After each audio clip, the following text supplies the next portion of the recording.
Welcome to an exciting adventure. Get ready to explore, discover new things, and have lots of fun along the way. Let's begin our journey. Welcome to the world of dinosaurs.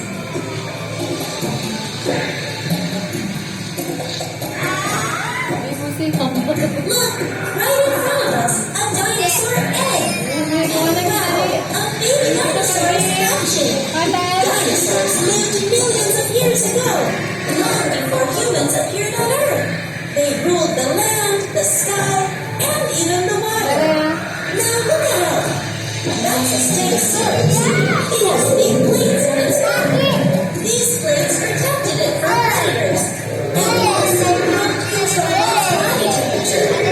Its tail has sharp spikes, ready to defend against attackers.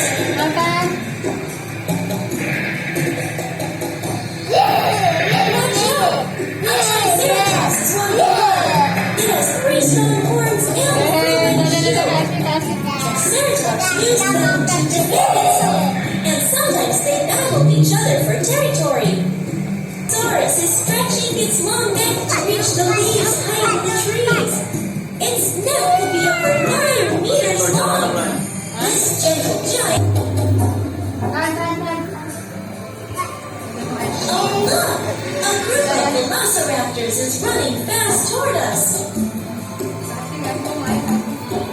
Raptors were small but smart hunters. They worked together like a team to chase prey, using speed and intelligence to trap their victims. Above us, a pterodactyl flies through the sky. It wasn't a dinosaur, but a flying reptile with wings as wide as